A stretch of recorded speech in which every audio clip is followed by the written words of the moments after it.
The conference room at Blackwood Industries headquarters was packed with board members, senior management, and shareholders for what Uncle Gerald had called an emergency meeting to save the company. I sat in the back corner, laptop open, responding to emails while the drama unfolded around me. "Thank you all for coming on such short notice." Uncle Gerald stood at the head of the table, his silver hair and expensive suit projecting authority he'd spent 30 years cultivating. "We're here to discuss the future direction of Blackwood Industries and to vote on critical measures that will ensure the company's survival." I glanced up briefly, then returned to my screen. My cousin's wedding invitation needed a response, and I was trying to figure out dates. "As most of you know," Uncle Gerald continued, "Blackwood Industries has been family-owned for 60 years. My father, David Blackwood, built this company from nothing. When he passed away 8 years ago, he distributed shares among family members. Today I hold 31% of the company. My sister Patricia holds 18%. My brother Martin holds 22%. Combined with shares held by cousins and extended family, we represent the true legacy of this company." The room murmured agreement. Uncle Gerald had always been good at rallying people. "However," he said, his voice darkening, "we face an existential crisis. The manufacturing sector is changing. Our traditional products are becoming obsolete. We need to pivot, quickly and decisively, into new markets. Specifically, I'm proposing we sell our manufacturing division and use the capital to acquire tech companies. This will require taking on substantial debt, but the growth potential is enormous." My phone buzzed. A text from my investment advisor. "The Blackwood vote is today, right? Do you need me there?" I typed back, watching it unfold. "Might not even need to participate. The motion before us today," Uncle Gerald announced, "is to authorize management, specifically me as acting CEO, to execute the following: sell the manufacturing division for $340 million, acquire a 60% stake in Tech Venture Solutions for $280 million, and take on $150 million in bridge financing to fund operations during the transition." Patricia, my aunt, raised her hand. "Gerald, this seems risky. The manufacturing division is profitable. Why sell it?" "Because profitable doesn't mean sustainable," Uncle Gerald said smoothly. "Manufacturing margins are shrinking. Labor costs are rising. Foreign competition is intensifying. We need to evolve or die, Patricia. This is evolution." "What about the employees?" asked Martin, my other uncle. "The manufacturing division has 347 people. What happens to them?"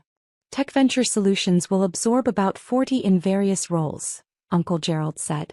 "The rest will unfortunately need to be let go.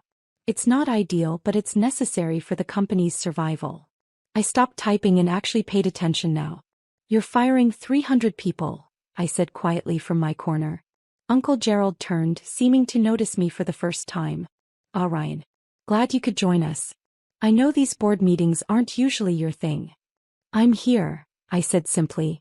"Ryan owns a small percentage of shares," Uncle Gerald explained to the room, his tone just condescending enough to be noticeable. "A token amount his grandfather left him. He's technically a shareholder, so he's entitled to attend." "How much do I own?" I asked. "I believe it's 3%, Uncle Gerald said dismissively. "Maybe 4%. Enough to make you feel included, but not enough to matter in real decisions." "And the motion passes with majority vote?" I confirmed. "Correct," Uncle Gerald said. "We need 51% to approve. I have 31%, Patricia has 18%, Martin has 22%. That's 71% right there. Your small vote won't matter, Ryan. The real shareholders will decide this." "The real shareholders," I repeated. "Family members who've been involved in the business for decades," Uncle Gerald clarified. "People who understand how companies actually work. No offense, Ryan, but you're 33 years old and you spend most of your time traveling and working on your laptop. You don't exactly have the experience to weigh in on corporate strategy." I nodded and returned to my laptop, pulling up a specific file. "Let's proceed with the vote," Uncle Gerald said. "All in favor of authorizing management to execute the proposed restructuring, selling manufacturing, acquiring Tech Venture Solutions, and securing bridge financing, say aye." "Aye," Patricia said, though she sounded uncertain. "Aye," Martin said more firmly. Several cousins and extended family members added their support. Uncle Gerald was beaming. Motion carries with 74% approval, he announced. Ryan, I assume you're abstaining given your lack of involvement in the company. Actually, I said, still looking at my laptop screen, I'm voting no. Noted, Uncle Gerald said with a patronizing smile. Your 3% opposition is recorded. The motion still passes overwhelmingly. About that, I said, finally closing my laptop and giving the room my full attention. I don't own 3% of Blackwood Industries. 4% then, Uncle Gerald waved dismissively. Either way, it's inconsequential. I own 91%, I said clearly. The room went silent. That's absurd, Uncle Gerald said. Ryan, I know you're not involved in the business, but that's not how share distribution works. The shares were divided among family members when your grandfather died. There is no way you own 91%. Grandpa David distributed 9% among family members, I said calmly. That 9% is what you, Patricia, Martin, and the cousins have been voting with. The other 91% went into a trust, the Blackwood Family Trust, with me as the sole trustee and beneficiary. That's impossible, Patricia said. We would have known. The lawyers would have told us. The lawyers did tell you, I said. It's in the estate documents. Page 47, Section 12B. The Blackwood Family Trust was established with 91% of company shares, to be managed by Ryan Blackwood upon his 25th birthday, with full voting rights and control. I pulled up the document on my laptop and turned it toward the room. Several people leaned in to read. I don't understand, Martin said slowly. Why would Dad do that? Because he knew Uncle Gerald would do exactly this, I said simply. Grandpa spent 60 years building a manufacturing company that employed hundreds of people. He knew Gerald would want to pivot into sexier industries the moment he got control. So he made sure Gerald would never have control. This is a coup, Uncle Gerald's face had gone red. You're staging a hostile takeover of the family company. It's not a takeover, I corrected. It's been my company for 8 years. Since I turned 25. You've just been operating under the assumption that the 9% you collectively hold was the majority. It never was. The CFO, Marcus Chin, a man who'd worked for Blackwood Industries for 20 years, stood up slowly. Mr. Ryan is correct. The share registry shows the Blackwood Family Trust is holding 91% of company stock. I've been sending quarterly reports to the trust for 8 years. I get those reports, I confirmed. I read every one. That's how I knew Uncle Gerald was planning this restructuring. You've been telegraphing it for 6 months, Uncle Gerald.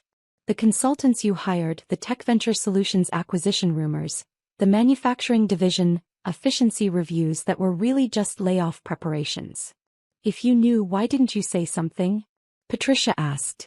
Because I wanted to see if Uncle Gerald would actually try it, I said. I wanted to see if he'd really try to dismantle everything Grandpa built, fire 300 employees, and bet the company on a leveraged acquisition in an industry he doesn't understand. Tech Venture Solutions is a growth opportunity, Uncle Gerald protested, but his voice had lost its confidence. Tech Venture Solutions is a bubble company with unsustainable burn rates and no path to profitability, I said. I had my analysts review their financials. They're losing $40 million a year with declining user growth. You want to pay $280 million for 60% of a company that will be bankrupt in 18 months. Your analysts, Uncle Gerald said with contempt. What analysts? Ryan, you travel around working on your laptop. You don't have analysts. I own Meridian Strategic Advisors, I said. We provide corporate strategy consulting to mid-size companies. We have 47 employees across 3 offices. I founded it 6 years ago and we generate about $18 million in annual revenue. When I'm traveling and working on my laptop, I'm visiting clients and managing projects. The room was completely silent now. But you never said anything, Martin stammered. At family dinners, at holidays. You just sat quietly while we talked about business. I listened, I said. I learned what you all thought about the company, about strategy, about the employees. And what I learned was that Uncle Gerald wanted to cash out. He wanted to convert 60 years of manufacturing legacy into a quick tech acquisition that would make him look visionary. He didn't care about the 347 people who depend on this company for their livelihoods. That's not fair, Uncle Gerald said. I care about the company. I'm trying to ensure its survival. By firing 300 people and betting everything on a company you haven't properly vetted? I asked. Uncle Gerald, did you read Tech Venture's actual financial statements? Or just their pitch deck? He didn't answer. I read their financials, I said. Every line item, every footnote, every risk disclosure. Their revenue is declining. Their customer acquisition costs are skyrocketing. Their largest clients are reducing their contracts. They have 18 months of runway at current burn rates, and no realistic path to break even. You want to pay $280 million for that? The consultant said. Uncle Gerald started. The consultants get paid whether the acquisition succeeds or fails, I interrupted. They have no skin in the game. I do. I own 91% of this company. If you destroy it with a bad acquisition, I lose everything. So yes, I pay attention. Marcus Chin was reviewing documents on his tablet. Mr. Ryan, as the controlling shareholder and trustee of the Blackwood Family Trust, you have the authority to veto any major corporate actions, including this proposed restructuring. I know, I said. So you veto it? Marcus asked. I veto the acquisition and the financing, I said. But not the manufacturing sale. That can proceed if Uncle Gerald can find a buyer who will maintain employment levels and keep operations local. That's impossible, Uncle Gerald protested. No buyer will pay $340 million and commit to keeping all the employees. Then we don't sell, I said simply. We keep manufacturing, we keep the 347 employees, and we continue operating the business Grandpa built. The margins are shrinking. Uncle Gerald said desperately. We're facing foreign competition, rising costs, margin compression. We're facing a 12% profit margin on $280 million in annual revenue, I corrected. That's $33.6 million in annual profit. For a manufacturing company, that's excellent. You're not trying to save the company, Uncle Gerald. You're trying to get rich quickly. How dare you? The numbers don't lie, I said. Manufacturing is stable and profitable. Tech Venture is a disaster waiting to happen. If you want to diversify, we can do it slowly and carefully. But we're not betting the company on a leveraged acquisition that will probably fail. Patricia looked stricken. Ryan, I voted for Gerald's plan. I didn't know. I'm so sorry. You voted for it because you trusted him, I said. That's natural. He's your brother. He's been in business for 30 years. But trust doesn't override due diligence. What happens now? Martin asked quietly. Now we operate the company properly, I said. Marcus, I want a full strategic review of operations. Not from external consultants, from our own management team. I want to understand where we can improve margins, where we can invest in equipment or training, where we can grow organically. Yes, sir, Marcus said, and I could see relief in his expression. Uncle Gerald, I turned to him, you're welcome to stay involved in the business. But you're not CEO. You never were. Grandpa left that position intentionally unfilled because he didn't trust you with it. Then who is CEO? Uncle Gerald demanded. For now, Marcus will serve as interim CEO while we search for the right person, I said. Someone who understands manufacturing, values employees, and makes decisions based on analysis rather than ego. You can't do this, Uncle Gerald said, but his voice lacked conviction. I already have, I said. Marcus, please record in the meeting minutes that the controlling shareholder, the Blackwood Family Trust, vetoes the proposed restructuring. The motion fails. Recorded, Marcus said, typing quickly. Furthermore, I continued, I'm calling a special meeting of the board for 2 weeks from today. At that meeting, we'll discuss proper governance structures, transparent communication with all shareholders, and strategic planning that actually serves the company's long-term interests. You're staging a takeover, Uncle Gerald repeated. It's not a takeover when you already own the company, I said. It's called exercising ownership rights. Something I should have done years ago, but I wanted to give you the benefit of the doubt. I thought maybe you'd grown, matured, learned to value the company for what it is. Instead, you tried to dismantle it. I was trying to save it. Uncle Gerald shouted. By destroying it first? I asked. Uncle Gerald, manufacturing margins might be shrinking, but they're still profitable. You know what has zero margin? A bankrupt tech acquisition that burns through all our capital in 18 months. You don't know that tech venture will fail, he protested. Neither do you know it will succeed, I countered. But I've done the analysis, read the financials, talked to industry experts. The odds of failure are approximately 75%. Would you bet $280 million of the company's capital on a 25% chance of success? He didn't answer. I wouldn't, I said. And since I control 91% of the company, my vote is the one that matters. I stood, gathering my laptop. Marcus, send me the strategic review parameters by end of week. I'll review and provide feedback. Patricia, Martin, we should have dinner soon. Away from the office. We need to rebuild family trust that this meeting has damaged. Where are you going? Patricia asked. I have a client meeting in Boston tomorrow, I said. Meridian Strategic is consulting on a manufacturing optimization project. Should be relevant to our own operations actually. You're just leaving? Uncle Gerald asked incredulously. The emergency is over, I said. You called this meeting to push through a destructive acquisition. I vetoed it. Now we return to normal operations while Marcus conducts the strategic review. What else is there to discuss? Everything. Uncle Gerald gestured wildly. You can't just drop a bomb like this and walk away. I didn't drop a bomb, I said. I exercised my voting rights as controlling shareholder. Something I've had the right to do for 8 years. You're the one who's surprised because you never bothered to actually read the estate documents. We trusted the lawyers, Martin said weakly. The lawyers did their job, I said. They distributed shares according to Grandpa's wishes. They established the trust properly. They filed all the paperwork. What they couldn't do was force you to read it. I moved toward the door, then paused. One more thing.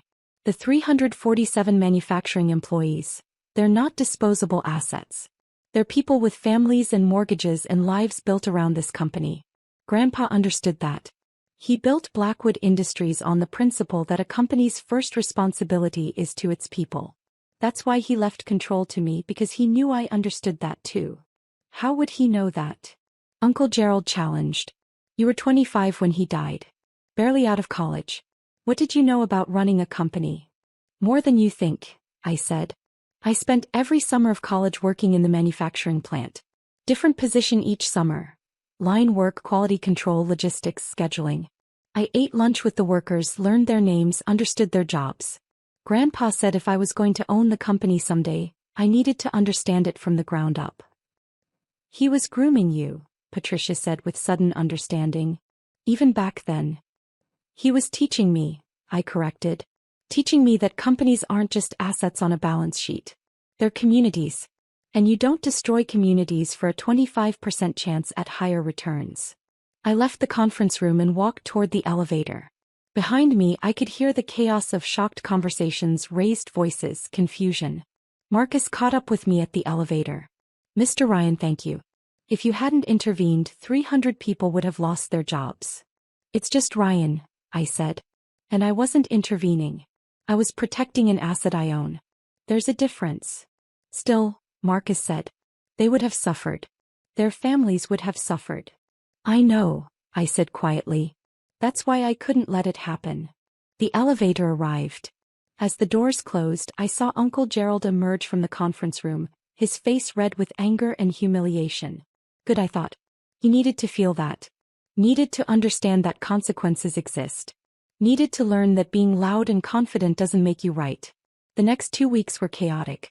Uncle Gerald tried to rally family members against me, claiming I was too young, too inexperienced, too disconnected from the business to be trusted with control. He travels constantly, Uncle Gerald told anyone who would listen. Works on his laptop from coffee shops. He's not a real businessman. He's going to run Blackwood Industries into the ground. But the numbers didn't support his narrative. When Marcus completed the strategic review, it showed that manufacturing was stable, profitable, and actually positioned to grow if we invested in modern equipment and expanded our product line. More importantly, when extended family members started actually reading the estate documents, finally, they realized that Grandpa David had been explicit about his reasoning. I found the key passage and emailed it to everyone. I leave controlling interest in Blackwood Industries to my grandson Ryan because he understands what I've spent 60 years trying to teach this family. That a company's worth is measured not in its stock price or its acquisition potential, but in the lives it sustains and the community it serves. Gerald will want to sell. Patricia will want to play it safe. Martin will want to expand too quickly. But Ryan understands that slow, steady growth that protects employees is worth more than risky ventures that might make us rich or might destroy everything we've built. After that email circulated, the family opposition quieted. Not everyone agreed with Grandpa's decision, but they couldn't argue with his explicit wishes. I had dinner with Patricia and Martin 2 weeks after the emergency meeting as promised. "I'm sorry," Patricia said immediately. "Ryan, I should have questioned Gerald more closely. Should have asked for the actual financial analysis instead of trusting his presentation." "You trusted your brother," I said. "That's not wrong. But trust should be accompanied by verification, especially when 300 jobs are at stake." "Why didn't you tell us?" Martin asked. "About the trust, about your ownership. We could have been working together all these years." "Could we?" I asked. "Martin, at last year's Christmas dinner, you mocked my laptop lifestyle and said I needed to get a real job. Patricia, you told your friends I was the struggling consultant in the family. Uncle Gerald has called me inexperienced, disconnected, and naive at various family gatherings for 8 years. Would you really have worked with me?" They were silent. "I kept quiet because I wanted to see who you all really were," I said. "What you really valued. Whether you cared about the company or just the money it could generate. Grandpa gave me time. He said the trust wouldn't fully vest until I was 30, so I had 5 years to watch and learn before I needed to act." "And what did you learn?" Patricia asked. "That Uncle Gerald is greedy, you're risk-averse, and Martin is impulsive," I said bluntly. "But also that you all care about the family, even if you don't always understand what's best for it. That's why I'm not cutting you out. You'll remain shareholders. You'll receive dividends. You'll be consulted on major decisions. But the final authority rests with the trust. With me, because that's how Grandpa designed it." "And Meridian Strategic Advisors?" Martin asked. "That's really your company?" "Really mine," I confirmed. "Founded it 6 years ago with $100,000 I saved from working in the plant during college. Grew it to 47 employees and $18 million in revenue. We specialize in helping mid-size manufacturers optimize operations." Seemed relevant to my eventual role at Blackwood. "You've been preparing for this your entire adult life," Patricia said with something like awe. "Grandpa told me at 20 that I'd eventually control the company," I said. "He gave me a roadmap. Work in the plant to understand operations, start my own business to understand entrepreneurship, build expertise in manufacturing optimization to understand the industry." I followed the roadmap. "What about Uncle Gerald?" Martin asked. "What happens to him?" "That's up to him," I said. "He can stay involved in a reduced capacity, consulting on business development or strategy. But he's not making unilateral decisions anymore.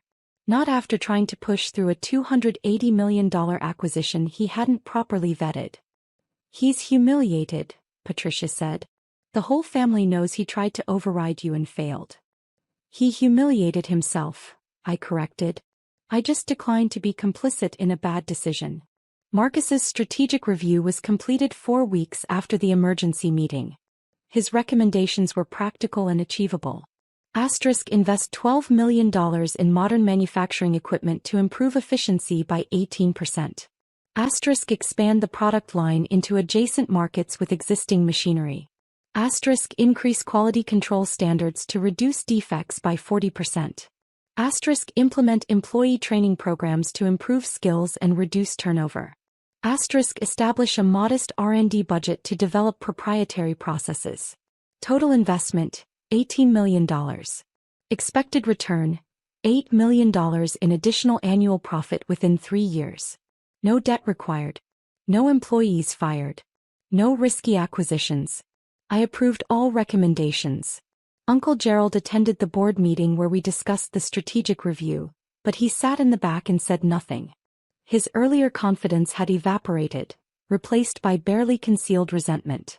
After the meeting he approached me in the parking lot. "You made me look like a fool," he said. You made yourself look like a fool, I corrected. I just prevented you from destroying the company in the process. Tech Venture Solutions is going to be huge, Uncle Gerald insisted. In 5 years, you'll regret not acquiring them. In 5 years they'll probably be bankrupt, I said. But if I'm wrong, I'll acknowledge it. Will you acknowledge if I'm right? He didn't answer. Uncle Gerald, I don't enjoy this conflict, I said. I'd rather work together. But that requires you accepting reality, that I control this company, that my decisions are final, and that I'm not going to rubber stamp risky acquisitions just because you're enthusiastic about them. You're 33 years old, Uncle Gerald said. What do you know about running a company? More than you'd expect, I said. I've been CEO of Meridian Strategic for 6 years. I've consulted on manufacturing operations for dozens of companies. I've read everything I can about the industry. And most importantly, I actually care about Blackwood's employees, not just its potential acquisition value. Caring doesn't make money, Uncle Gerald said. It makes sustainable money, I corrected. The kind that lasts. The kind Grandpa built over 60 years. You wanted to convert that into a quick score and hope it worked out. That's not strategy, that's gambling. Uncle Gerald walked to his car without responding. 6 months later, Tech Venture Solutions announced it was shutting down operations after burning through its remaining capital. The company that Uncle Gerald wanted to pay $280 million for became worthless. I forwarded the news article to him without comment. He replied 3 hours later. You were right. I was wrong. I'm sorry. It wasn't much, but it was something. Meanwhile, Blackwood Industries was thriving. The new equipment had been installed and was already improving efficiency. The expanded product line was generating $2 million in new revenue. Employee morale had improved dramatically once word spread that the layoff threat was gone. Marcus approached me after the quarterly board meeting. Ryan, the board wants to formally offer you the CEO position. You've been making the decisions anyway. Might as well make it official. I'm already CEO of Meridian Strategic, I said. I don't need another title. Then let me be CEO and you be chairman, Marcus suggested. But either way we need you more involved. More visible. The employees want to know who saved their jobs. The employees don't need to know, I said. They just need to know their jobs are secure and the company is stable. That's not how leadership works, Marcus said gently. People need to see who's steering the ship.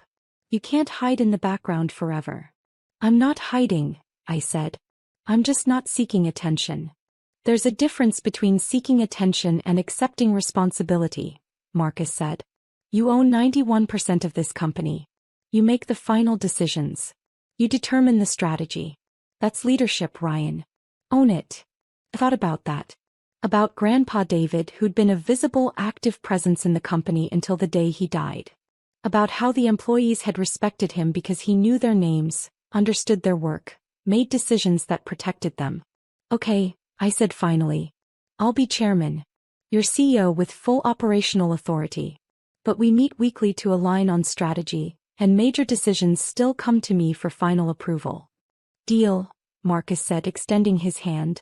We shook on it. The announcement went out the following week. Ryan Blackwood, age 33, was named chairman of the board of Blackwood Industries. Marcus Chin was promoted from CFO to CEO. The press release included a quote from me. Blackwood Industries has been family-owned for 60 years because we value stability over flash, employees over equity, and sustainable growth over risky ventures. That tradition continues. Uncle Gerald saw the press release and called me. Chairman at 33, he said. Must feel good. It feels like responsibility, I said. Which is less fun than you'd think. I've been thinking about what you said, Uncle Gerald continued. About caring about employees, about sustainable growth. I thought you were just being naive. Turns out you were right and I was wrong. We were both right, I said. You were right that the company needs to evolve. I was right about how to evolve responsibly. Maybe we can combine those insights going forward. You'd still work with me? Uncle Gerald sounded surprised. After I tried to override you? Your family, I said. And despite your flaws, you have good instincts about market opportunities. You just need someone to reality check your enthusiasm. That's what the board is for. I appreciate that, Uncle Gerald said quietly. And Ryan, your grandfather chose well. You're exactly the kind of leader this company needs. Thanks, Uncle Gerald, I said. That means a lot. 2 years later, Blackwood Industries was stronger than ever. Revenue had grown to $312 million. Profit margins had increased to 15%. Employee retention was at 94%, one of the highest in the industry. Uncle Gerald had found his niche in business development, where his enthusiasm and connections were valuable but his decisions were checked by analysis and oversight. Patricia had taken an active role in human resources, where her cautious nature and desire to protect people served the company well. Martin had become head of R&D, where his impulsiveness translated into creative problem-solving. And I split my time between Meridian Strategic and Blackwood Industries, using lessons from one to inform the other. At the annual family dinner, Uncle Gerald raised his glass. To Ryan, who had the wisdom to see what the rest of us missed.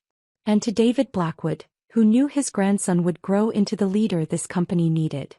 To Grandpa David, I said, raising my own glass. Who taught me that real success isn't measured in acquisition deals or stock prices. It's measured in stable jobs, strong communities, and companies that last. We drank to that. And I thought about how close it had come, how close Uncle Gerald had come to destroying 60 years of legacy with one bad acquisition. How a 3% vote had turned into a 91% veto. How assumptions about the traveling laptop kid had nearly cost 300 people their jobs. How careful, patient preparation had made all the difference. Grandpa David had been right. The small vote did matter. It mattered because it wasn't actually small. It was just quiet. And sometimes quiet power is the most effective kind. The kind that waits, watches, and acts at precisely the right moment. The kind that saves companies instead of destroying them. The kind that protects 347 families from a bad decision made by people who should have known better. Uncle Gerald had learned that lesson the hard way. But he'd learned it. And that was worth something.